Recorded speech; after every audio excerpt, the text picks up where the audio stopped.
All right, let's kick this off. Everyone on the webinar, thank you so much for joining us. Today, we're going to be talking about how to go from basic to advanced machine monitoring with MachineMetrics. Our CEO and co-founder, Bill Bither, will be presenting. I'm Henry Foster, Director of Marketing, and I just wanted to go over a couple of housekeeping items here. First off, for the webinar, we'll be sure to have a recording, and we'll send that out either later today or tomorrow morning if you'd like to send that to some colleagues. Further, any questions, there is a Zoom chat bot at the bottom for Q&A. Feel free to enter any questions you have throughout the webinar, and if Bill can't get to them during the webinar, we can cover them at the end.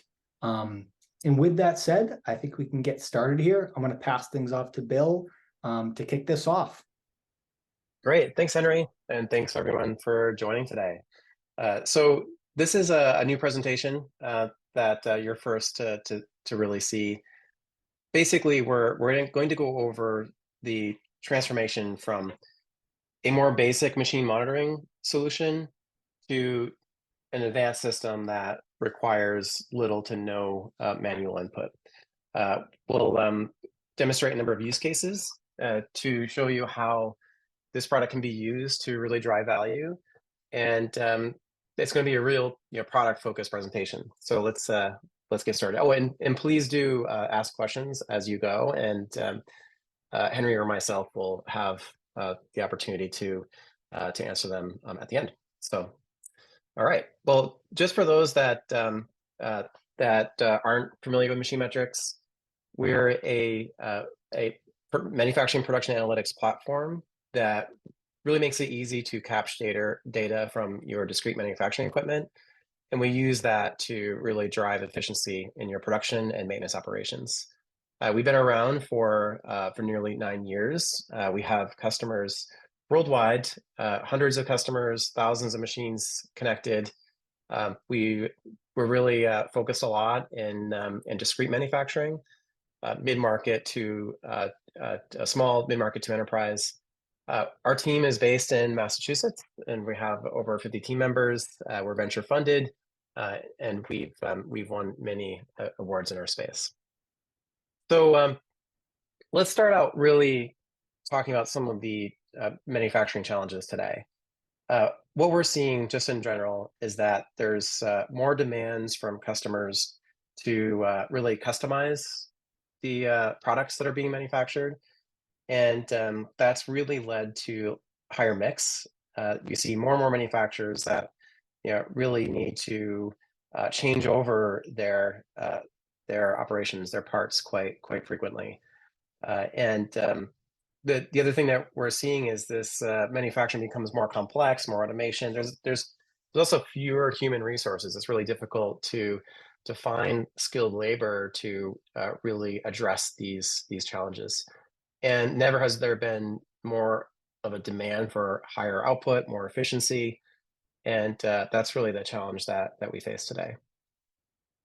So if you look at machine monitoring tools and MES systems or manufacturing execution systems, traditional systems of yesterday, they don't do a good job adapting these changes, these changeovers without manual input. So you find systems that are in place that used to work well when you have a manufacturing line that might change over every few months, but as soon as you're having these daily or weekly changeovers, it's really difficult to keep up with the data. So a lot of these systems don't work out because they rely on human manual input to really keep them up to date.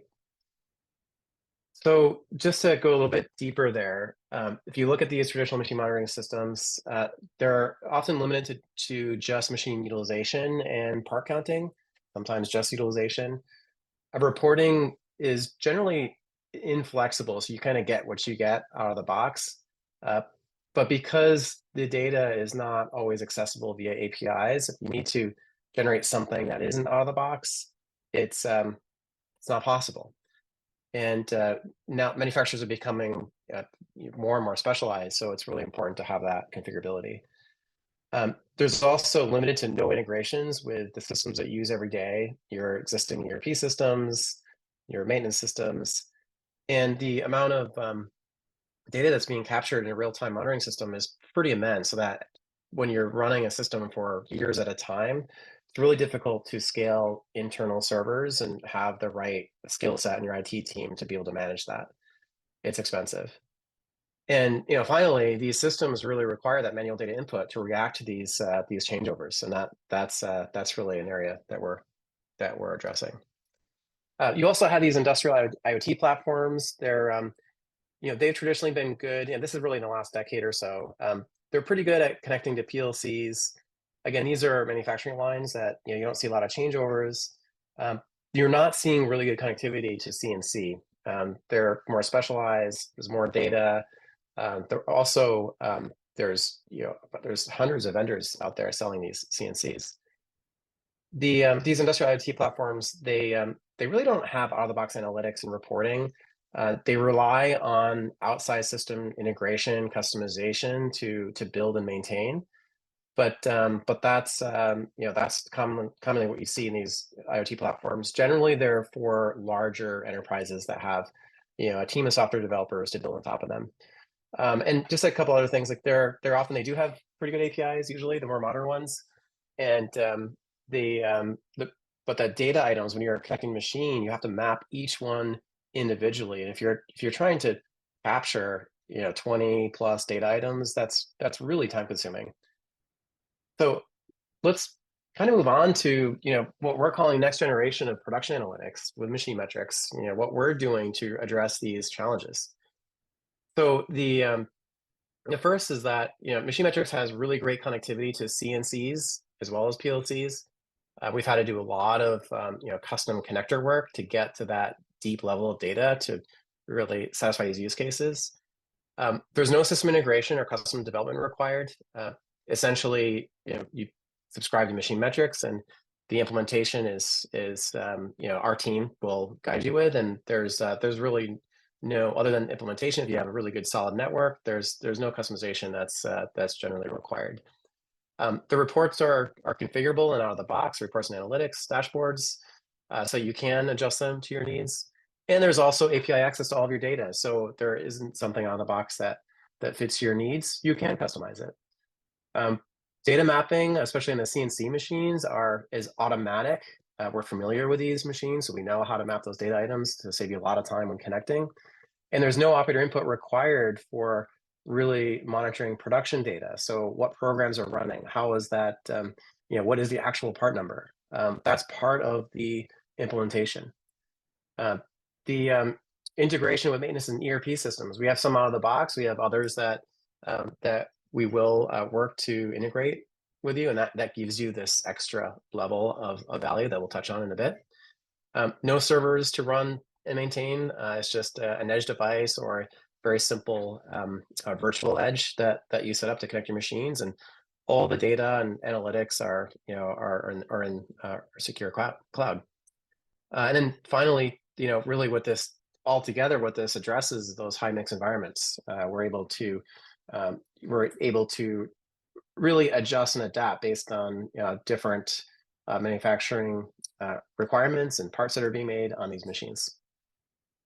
So as a platform, we're really supporting kind of three different sets of users.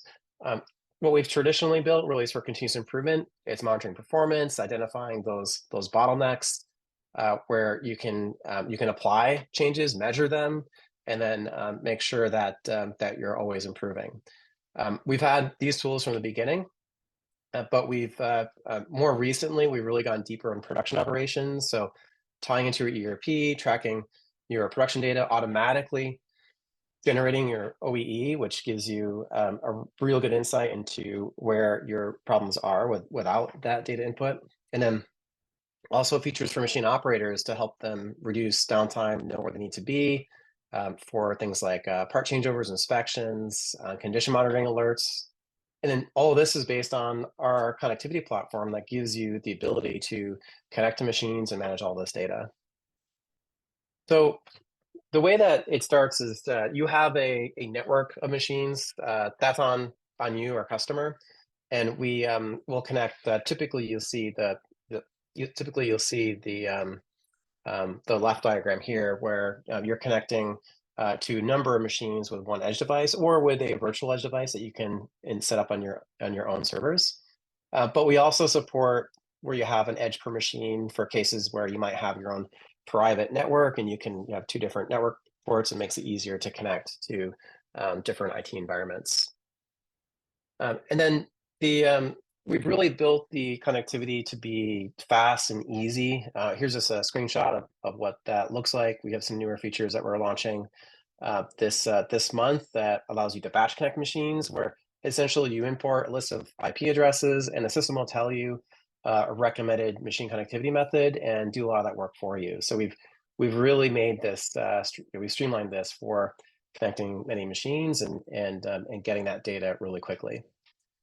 But most of this presentation really is going to be about the analytics, the use cases. I mean, connecting machines is step one. You get access to that data, but what do you do with it, right? And that's really the automated production analytics that we've really made some big advancements, especially this year on. Let's dive into that. So the first thing to really touch on is the basics. So machine utilization tracking is the simplest. We do this on all machines, any type of machine. Often they could be old machines. We're using sensors to determine utilization. And it gives you some use cases around, around being able to report on your uptime. You can send notifications, you can benchmark that. And if you introducing some operator input, you can classify downtime, make that really easy to help determine where your bottlenecks are coming from. And some of the product views that you see from that, like here's a common dashboard that our customers like that. It's really simple. It just tells you the utilization rate for the current shift on the machine, and if the machine is not running, it tells you how long the machine isn't running. So a production supervisor can quickly determine if the machines are being tended properly. You can also set up alerts so that you get notifications on your device or a tablet view should you choose to install one that you might need, that machine might need attention. So here's an example of a downtime Pareto analysis where you can really focus on those downtimes that are causing, or the issues that are causing the most downtime. This helps continuous improvement leaders. Often in this case, what you're seeing here might be a combination of manual categorization and some automated classification, depending on the type of machine that you're connecting. So, and then just an example of utilization reporting. We go really deep there. You can report on machine utilization, pretty much slice and dice it however you want. It's all out of the box. You can look at it based on shift, time frame, trends, and also we'll send industry benchmarks to help you identify how your machine compares to the industry. So the next is where we start getting into more advanced. What you saw previously, is also available with other systems. It's the basics, but what we've done different is we've gone a lot deeper, and by being able to track production and part analytics, so it isn't just about utilization, it's about the parts and the programs and the part numbers that are running. It really opens up the door for a lot more capabilities. And we're doing this automatically. So we're tracking this information without any data input. It's possible that if you have an older machine that you do need that data input, so we support that. But if you have a modern machine or modern CNC machine, you're going to be able to get that data most likely from the programs, and we help you set that up so that there's no operator input required. And so let's go through some of the use cases there. Now, one is really improving your quoting and planning. So we can give you, this is a view of one of our newer features that's in a lab. You're going to see that in the core product soon. Everyone has access to it, but essentially you have the ability to quickly find the part number and the operation that you're running, and then see a history of how that performed over time. Here you can see your trend in cycle time. You can see your cycle time actually got worse, your part-to-part cycle time. But you can also view other information here, such as setups, tracking your efficiency of setups, touch time, and so forth. So the other thing that we're able to do is by tracking OEE automatically. Once you're getting parts and utilization, we can automatically track what your ideal cycle time is and give you an OEE metric. And that metric is, especially if you're in the in the precision metalworking industry has been really difficult because of so much data input that's required. We're able to automatically track OEE, and that allows you to really, at the high level, identify where your problems are coming from. And you can see in this screen here, you have availability, quality, and performance, where quality is 100% because we're not always tracking quality directly from MachineMetrics. That's usually in your ERP, requires an integration. But availability and performance can give you that quick high level, where should I look to find an opportunity to improve?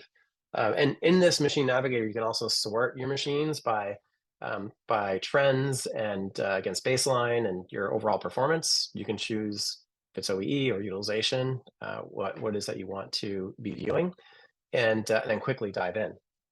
And one of the things that our customers really like is our real-time timeline. And what this does is that you can choose any data item, view it graphically on the screen to really find out what happened. Great for traceability, diagnosing performance issues. You can't always get the information you need by aggregating up. So this allows you to go deep and see what really happened on that machine. And you can go back in history. This could have happened a month ago, or compare maybe a job that ran yesterday to one that ran 6 months ago, and really go deep. Manufacturing engineers love this feature. So the other is really like diagnosing your cycle time. So if you have an operation where you have you're manually loading and unloading your parts, or maybe you have a robot in a gantry where you're competing for which machines need to be attended to, use the cycle time analysis to identify where you have issues with touch time, where the part was waiting, and then this really quickly gives you the statistics and the information to really do that cycle time analytics just with a click of a button. So taking it to another level here, if you tie into your ERP system, and I should just circling back, like we're able to track your part operation automatically from machine data, but we're not able to track your jobs or work orders because that information generally does not exist in your CNC programs. So we rely on an ERP integration to really tie that together with your work orders, because that's how a lot of manufacturing that are in a high changeover environment think. It's about the work orders, right? Like how many pieces need to be produced or what certain amount of time, when should that be delivered? And by tying to that ERP, you can get that either automatically or at least without very much effort on for the operator. Essentially, if we have that ERP data and we have the part information, you can provide an interface to allow the operator to select that work order. It might be that it's assigned to a group of machines, not a single machine. In some cases, if your ERP is set up so each work order is tied to a single machine, then you can automate that completely without any operator input. But what we've done here is that and these are some of the newer features that are coming out, and that's what part of this next presentation is really what's coming. Some of these features are available. Let's dive into that. First, this does require an ERP integration, and you can see the ERPs that we've been working with. So Epicor and For Visual, JobOS Squared, where either have launched or are launching in the coming weeks. Then you'll see other ones like ProShop coming soon, and scores of others that we'll continue to work on. But that if you don't have one of these ERP systems, we've configured MachineMetrics to very easily align with any ERP or MES. So as long as you have your machine resources, your part operations, work operations, and if you want to take it to the next level with labor tickets, it's your people and labor tickets. We can align that and synchronize that with MachineMetrics so that you can leverage the same features that anyone with an Epicor would be able to leverage. And with this, you'll be able to track your unattended time in your ERP accurately. So we're often seeing that when an operator comes in the morning, they're submitting labor for labor that occurred on a previous shift, and that's not being tracked properly. So if you tie in your machine data with your labor data, you can start to really pull it together and understand your performance when you're running, how do you align your shifts, and that's some of the advantages that you get. You can also quality is often base input at the labor ticket side, so we can pull that information and give you full OEE. So it isn't just performance availability, it's also quality. Let's go a little bit more here. So we basically added an improved, or we'll be adding an improved selection for work orders. So currently you have to type them in. Now with the ERP integration, you can select from the list of released work orders that are assigned to that resource group that the machine is assigned to. So this could be a selection of just 2 work orders, or maybe there's more. But the point is that you don't have to type it in. You can just select it or scan to be able to select that work order. And even if you had started running your job prior to the operator selecting, it'll be associated to the entire production run. And this can really improve your scheduling. You can uncover capacity, and really gives you traceability for all of your work orders, so that you can just search on a work order and be able to see how that job performed. So here's an example of our labor ticket entry, which is that operator interface. What we've decided to do is provide a single labor ticket entry application that'll work for any of your ERPs, should you allow that bi-directional integration. And this helps identify also, well, what work order was on what machine, since your ERP system generally isn't set up that way.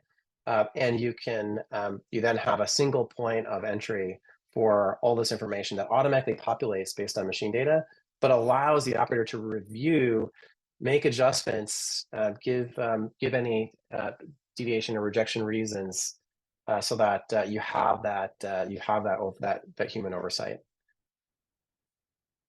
And then we're really excited about this.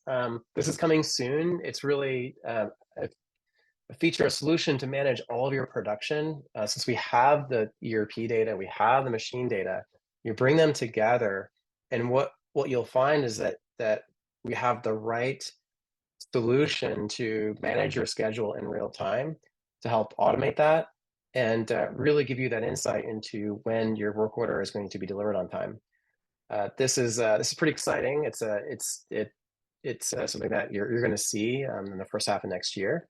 And there's so many of our customers that are scheduling their work just through Excel spreadsheets. This will take that to the next level, where you have that real-time view, and you'll be able to schedule your work orders based on the capabilities of the machines and the changing environment that you have on the factory floor.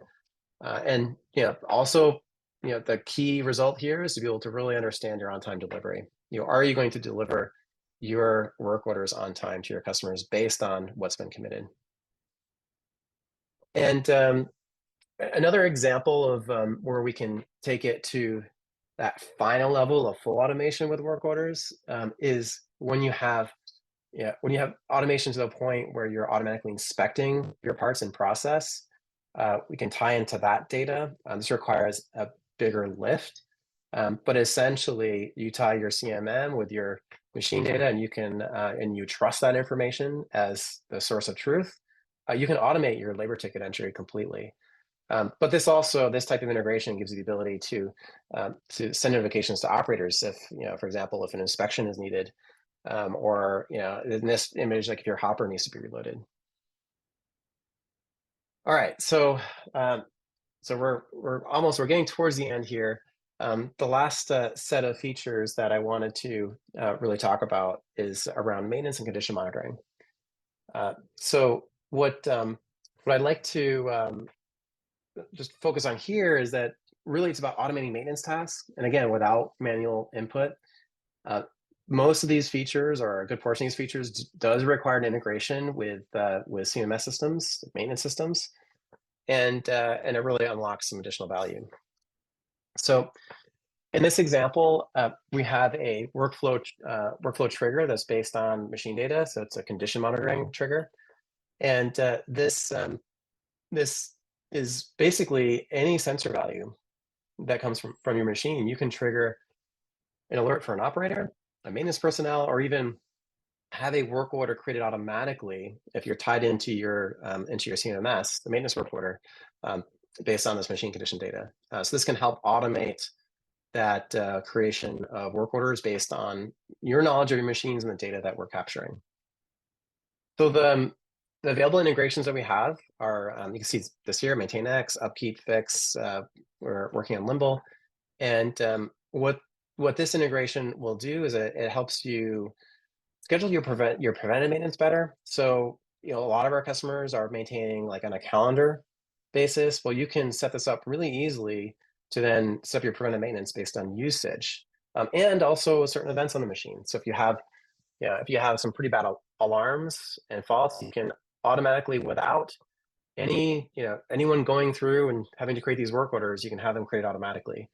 Um, and then these maintenance events, this is a feature that will be coming early next year. We're also circling that back so you have better visibility into these maintenance work orders within MachineMetrics, so you can tie that into your high level view of OEE. Okay, well, that's really, in terms of the use cases I'm presenting today. But what I wanted to, kind of give you a view into where we're headed. This diagram really gives you an example of what, like, all the different systems that you'd see on a factory floor. And where we see MachineMetrics is really sitting right in the middle.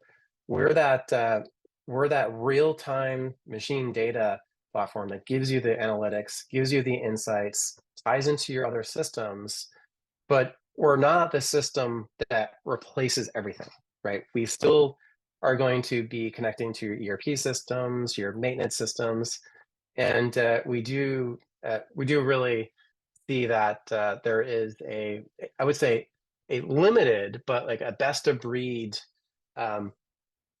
set of solutions that you can connect to give you the overall best manufacturing operations capabilities. As long as they're modern, they have the right APIs, they'll connect. But what you're seeing is that MachineMetrics is becoming the automated MES for discrete manufacturing environments that really supports the concept of having to change over frequently. It really has not been addressed very well, and that's where we're headed with MachineMetrics. And in our platform, we continue to innovate. For any customers on there, you'll see the updates that we push out on a sometimes weekly basis. And we're really excited about the future of manufacturing and the impact that we can have there. So with that said, I will open up to questions. Please use the format in Zoom to ask the questions. And Henry, maybe you can help me with some of the questions to answer. Absolutely. Yeah, we have a couple here that just popped in, but I definitely encourage everyone to add any other questions that they may have. The first one, you talked a little bit there about predicting work orders and their completion time. Could you Yeah. maybe address how we're doing that? Yeah. So we have some unique knowledge around the sort of historical performance of a particular operation, a part operation. We understand scheduling. We understand when that machine will be down for maintenance, and we use that. And also, I should say that the actual cycle time that we're seeing. So we're using that to give you an estimate of when that work order will be complete. Whereas most systems, they're just basing it off of yield rate and your cycle time, and it's really difficult to give you that accurate real-time estimate. And it also changes. Anytime that there's any downtime, you're going to see that being pushed out. Another question here regarding integrations. So this individual is wondering if we can integrate with Fluke CMMS. So is the APIs are, so what you can see in terms of the maintenance integrations that we have, they're tailored to more cloud-based integrations. There's a lot of different CMS solutions out there. For Fluke, we don't have an out-of-the-box integration, but the APIs are there to be able to pull that together. So, that's a conversation to be had with your account manager. And another question here, can I run MachineMetrics on-premise or only on the cloud? Well, you need the cloud for MachineMetrics. There is an on-premise component, it's the edge. So some of the data analytics transformations occur there. But for MachineMetrics to function, you need the cloud. It is secure. We're ISO 27001 certified. We go through all the pen testing, so it's a secure cloud, but we do require that. A couple other questions here. We're transitioning from an antiquated ERP, thinking of moving off this to maybe a more modern solution. How would this work? Yeah, so the last set of use cases would be more difficult if you're on the older ERP. I assume that probably it doesn't have APIs. It's harder to get access to that data. So you'd be able to still leverage all the use cases in automatically tracking your part operations, how they're performing over time. That can help your quoting. If you want to track work orders in that case, that would have to be manual data input, which is still very much possible. You're just not going to have that ERP data to help guide you, and there'll be a bit more data entry required for those use cases. Another question was around MES and the degree to which we may overlap or compare. Maybe you could speak a little bit about our comparison to an MES solution.